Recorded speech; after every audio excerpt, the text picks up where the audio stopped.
Ngayong 2025, papasok tayo sa makapangyarihang Year of the Snake, isang taon ng karunungan, estratehiya, at transformasyon. Ang 2025 ay magdadala ng enerhiya ng introspeksyon at maingat na pagpaplano. Tulad ng ahas, ito ang panahon ng pag-usad ng tahimik ngunit matalino.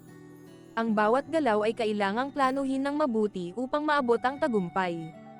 Hindi ito isang taon ng pagmamadali, kundi panahon ng pagninilay, pagbabago, at masusing desisyon.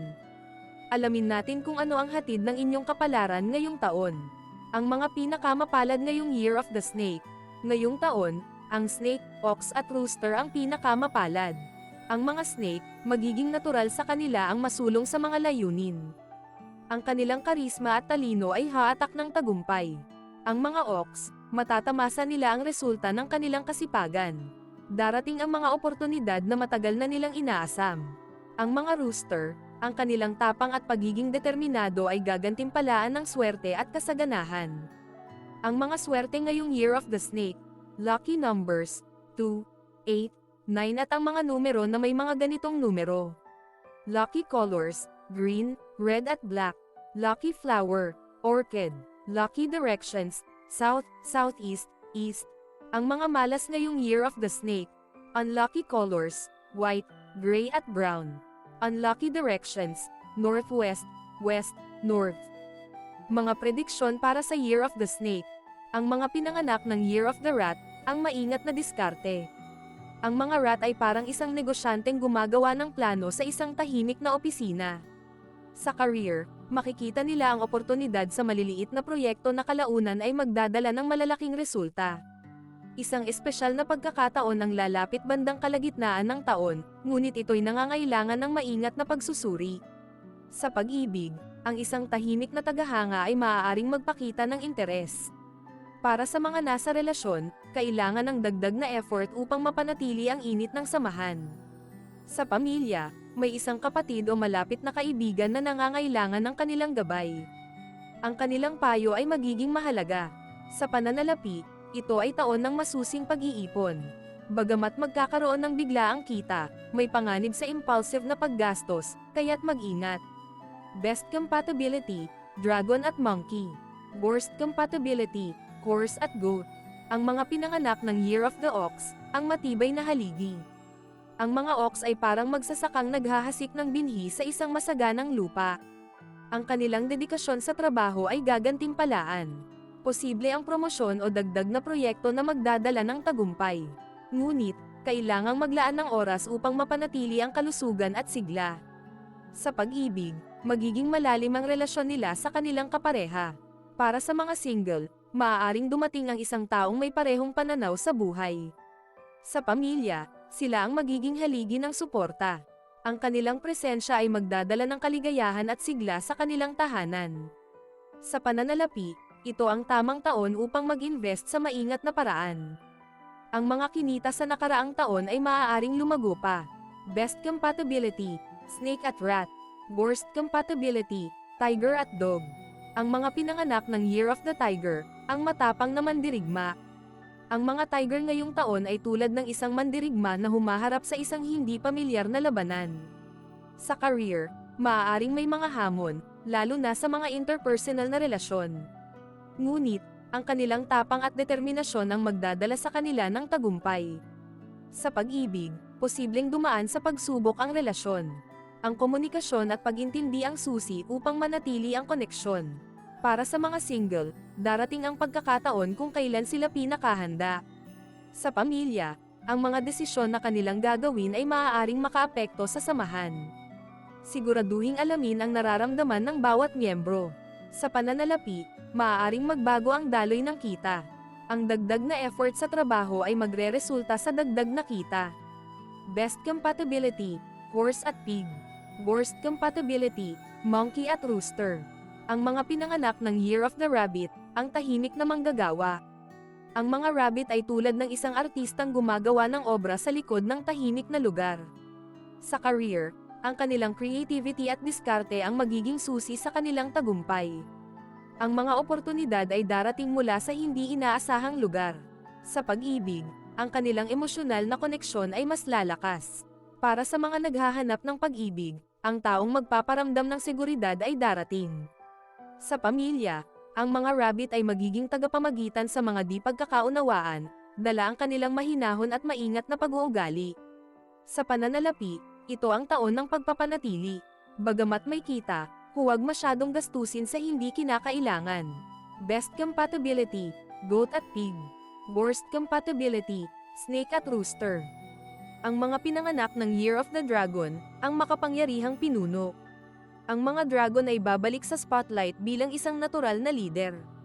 Sa career, magbubukas ang mga pintuan para sa mas malalaking responsibilidad, lalo na sa mga posisyong may pamumuno. Gayunpaman, mahalaga ang pagiging maingat sa pagpapasya, lalo na kung malalaking proyekto ang kasangkot. Ang pakikipagkolaborasyon sa iba ay magpapabuti ng resulta. Sa pag-ibig, ang mga single na dragon ay may mataas na tsansa na makilala ang taong tunay na makakaunawa sa kanilang masiglang personalidad. Para sa mga nasa relasyon, magiging mas malalim ang koneksyon kung magpapakita sila ng higit na emosyonal na suporta sa kanilang kapareha.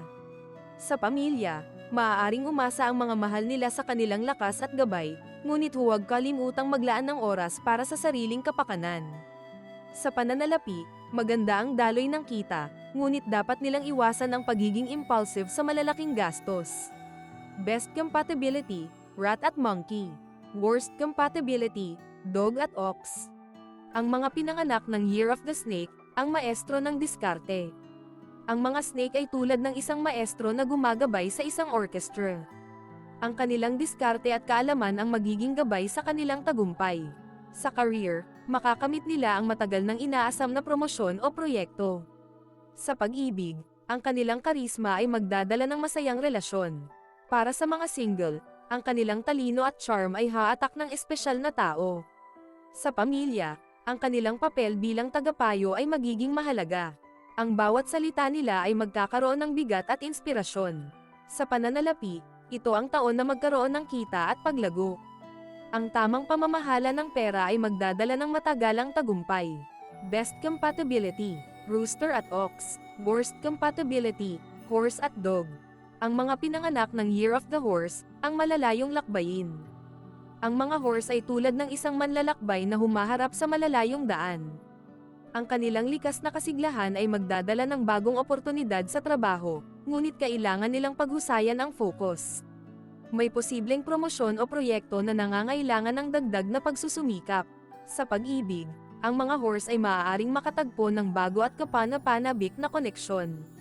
Ngunit kailangang mag-ingat sa mga hindi seryosong relasyon.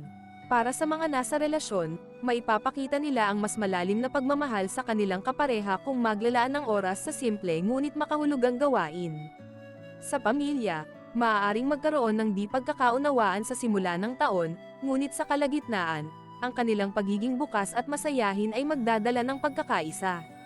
Sa pananalapi, maganda ang daloy ng kita, ngunit huwag magmadaling gumastos sa malalaking bagay. Mas mainam ang pagtitipid para sa hinaharap. Best compatibility, tiger at pig. Worst compatibility, rat at rooster. Ang mga pinanganak ng Year of the Goat, ang tahimik na manggagamot. Ang mga goat ay parang isang manggagamot na nag-aalaga ng sarili at ng iba. Sa trabaho, magkakaroon sila ng mga proyekto kung saan ang kanilang malikhain at emosyonal na koneksyon ay kinakailangan. Ang kanilang pagsisikap ay magbibigay ng resulta bandang kalagitnaan ng taon. Sa pag-ibig, ang mga single ay maaaring makatagpo ng taong makakaintindi sa kanilang damdamin. Para sa mga nasa relasyon, mas magiging malalim ang koneksyon nila sa kanilang kapareha sa pamamagitan ng mga simpleng gawain tulad ng pagtulong sa isa't isa sa pang-araw-araw na buhay.